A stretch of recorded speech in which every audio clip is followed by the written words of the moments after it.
In today's video, we are going to be looking at my top 5 LEGO investment sets going into Q4 of 2023. Now, of course, this is the busiest time of the year, so this is the best time to start thinking about what LEGO sets you're going to be investing in, not only for the following year with sets retiring at the end of the year, but also how you're going to start making some money through LEGO investing through the peak Christmas season. Now, as I said, I'm going to be giving you my top 5 sets and what sets I think are going to be doing best and what ones I'm going to be most bullish on personally. But of course, please do your own research, and this is no kind of financial advice. These are just my opinions based on quite a few years of doing this, and I have done quite well over the past few years. So I think I have a pretty good leg to stand on, and you can even see some of my previous videos on some of the sets that I called out. And I'd like to say a lot of time I have been reasonably accurate. So now that's out of the way, let's get into the good stuff. Okay, so number 1 on my list is going to be the Ahsoka Tano brickhead. Now for me, this is a really clear and obvious investment. Now I know a lot of people are not too keen on these cheaper sets for LEGO investing, but for me,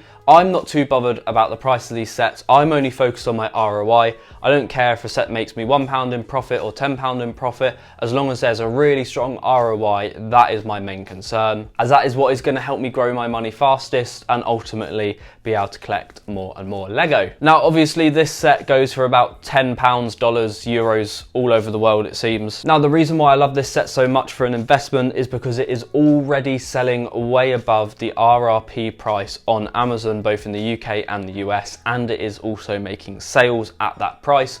So in the UK and the US, it seems to be going around the £18/$ mark, which is obviously an 80% increase on the RRP. Now, of course, with this being a brickhead set, it's obviously going to be being sold on Amazon by third-party sellers, as the brickhead sets are usually only sold by LEGO. So what we're seeing here is that we can already make a profit on this purely as an arbitrage item rather than an investment. So that means the price is only going to go one way, and that is up. Now, to me, and I'm sure you probably agree, it's quite mind-boggling that people go and buy this set on Amazon for nearly £20 when it is available at LEGO for £10. But I guess a lot of people don't like paying the delivery charge from LEGO, and obviously Amazon is very convenient with getting it next day. So overall, I do think this set's going to be a really good investment. Obviously, the fact that we're only at the 1st of September today as of recording, and obviously the set isn't even retired yet, and we're looking at nearly 2 times the retail price.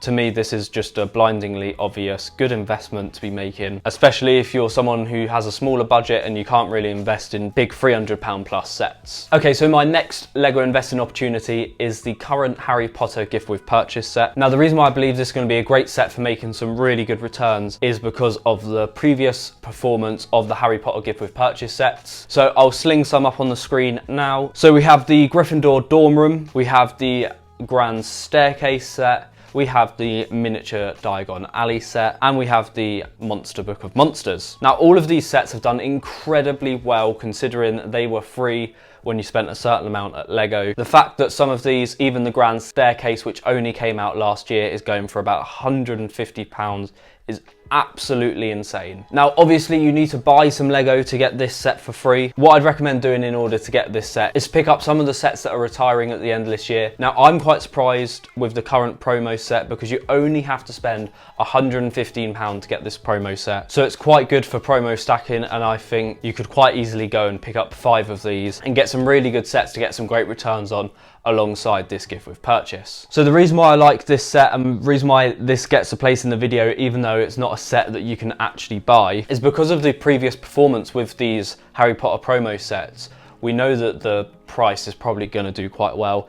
Even if we can just get £50 for this set on a £115 spend, we're not too far off getting 50% of the initial purchase rate back. And then all we'd need to do is make a small profit on the investments and probably be really quite well off. So if we put that into, so if we take an example of if we spend £115 on Harry Potter Lego, and let's say we do quite poorly and we only make a 10% return on our investment, but then we manage to sell the gift with purchase set that we got for free and get £50 from that, then that would be a total profit of just over £60 on a £115 spend, which is just over a 50% return on investment. Now for short-term Lego investing, that is really good. To be getting 50% return on your investment within only a few months. Well, for me, I'd take that any day. Now my next biggest opportunity for me is going to be the Lego Ideas Winnie the Pooh set. Now this set in the UK is £90, and of course it's not the most popular set around, but it's really unique. There's never been any kind of sets like it. You got great minifigures included, and the build is also really cool. Now this set you could argue is a kid's set, but I think it's more aimed at the adult market, for adults who maybe want to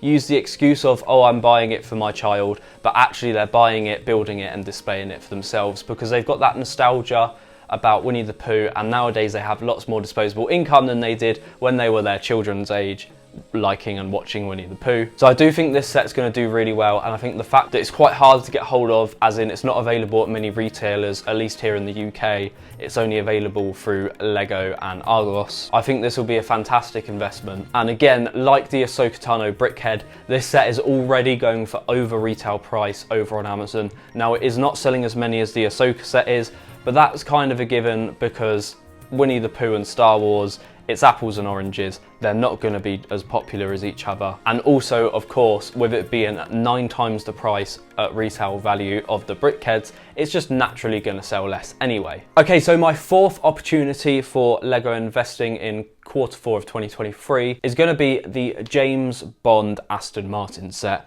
Now this set is rumoured to be retiring at the end of the year, and if you know anything about Lego investing, you probably know that Speed Champions generally do quite well. I actually have the set just up here and it's really cool. It comes with a James Bond minifigure, and of course you get the iconic Aston Martin car there as well. And I think the reason why I'm really excited about this one is because James Bond is just such a big license. Everyone knows James Bond. And when you're a fan of something like this, there's not a lot of Lego sets about. The only other one that comes to mind is the big version of the Aston Martin car that retired, I think, at the end of last year. And I think this set can go up in price quite a lot to even come anywhere close to what you'd be spending on that set, but of course this is much smaller. So I think if you're a bit of a James Bond fan, then paying £30 to £40 for that set really wouldn't be too much of an issue, especially when you consider the price of your only other option is going to be much, much higher. Now, of course, with James Bond as well, I know it's been in the rumour mill for many, many years and we don't even have another Bond, but at some point there will be another James Bond movie. James Bond 26 will happen. Who knows when exactly? And on that alone, when the movie then comes out, that will really spark some interest in James Bond. And if there's no more Lego sets, the price of that is going to go up so much, and it should be a really good investment. But I do think that for the James Bond Aston Martin car, it's going to be a longer term hold than probably all of the other sets I've mentioned and will mention in this video. But nonetheless, I think it's a great car. And maybe I'm even a little bit clouded by my love of James Bond, because I love the James Bond series. And I love the fact that it's got the Daniel Craig minifigure with it as well. So before I tell you the last set, I'm actually just going to go and watch some James Bond.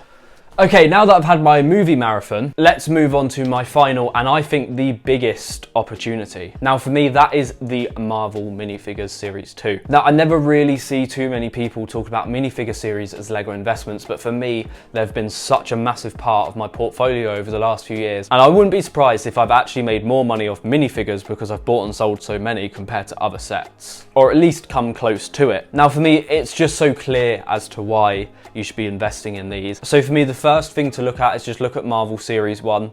Now for me personally as a Marvel fan, I think there are better characters in Series 2 of the Marvel minifigures than Series 1, but that's just my personal preference. I'm not sure if everyone will agree with that, but I definitely think there's some more iconic characters there at least. So if we go and look at Marvel Series 1, the prices of them are insane. Like, look at how much one single blind bag is selling for on Amazon. It's mind-blowing, considering this cost £3.50 and hasn't even been retired that long. And here in the UK, we had a very similar thing with Disney 100 minifigure series. They were so hard to come by. I probably saw them in stores maybe twice. I've been to the Lego store quite a few times over the course of their lifespan, and I don't think I ever saw them available in the Lego shop. Now, I don't think that the Marvel Series 2 is going to quite get to that level of demand where they're just not available anywhere. But I have been seeing them out early in the UK, and pretty much as soon as they go out, they pretty much sell out the whole box within the same day. You don't have to wait a few days for the supermarket to restock. And then the same thing will happen where they just go before the end of the day. Now, I've been lucky enough to pick up a few figures. And of course, one of the biggest things to talk about with this set of minifigures is that they're now in the boxes. So you can't feel them out. And the only way to really tell what minifigure you're going to get is to weigh the boxes, and not everyone's going to have access to a sensitive enough scale to get the minifigures they want. Now, this is going to mean one of two things for people who want specific minifigures. Like me, for example, I want both of the Moon Knight minifigures. So for me, I either need to go and get a scale, I need to buy way more minifigures and get lots of duplicates, or go to a third-party seller on somewhere like Amazon, eBay, or Bricklink and pick up the minifigure from them at a much inflated price. Now, I do genuinely believe with a minifigure series such as this, with them being in cardboard boxes, I wholeheartedly believe that Lego will sell more minifigures because people will not be able to find the ones that they want. I know for me, I have bought 4 so far and I already have a duplicate out of the 4 that I bought, which of course is really disappointing, but that's just part of the game nowadays. And of course, if I wanted to just get the 2 Moon Knight minifigures, I could easily go on eBay and spend £7 or £8 each and pick up the 2 minifigures that I really want. But part of the fun of these minifigures is to just go out hunting for them, try and get the ones that you really want. Like I've mentioned with some of the other sets I've talked about in this video, is that you can already make money on your purchase from day one. Now, you can't exactly just go and put blind boxes up on eBay and expect to get twice the price that you paid from a retail store, but if you can find a way to figure out which minifigures you have in the box, whether that's to open it slightly or to weigh them out and make sure you're really confident with what you've got, then it's a great way to start making money very quickly on Lego investing without having to do any holding. So it's more of a Lego arbitrage and Lego investing. But at the same time, if you do hold on to these minifigure series, they will absolutely go up in value. The licensed minifigures pretty much always go up in value quite a lot. And Marvel Series 1 really gave us new heights of pricing with these minifigure blind bags. So these are my top 5 investments that I'm going to be looking at making over the last few months of this year and heading into Christmas. So let me know what you're going to be investing in, what your picks are, and whatever you do pick, I hope you make lots of money and I hope you can buy yourself all the Lego that you want.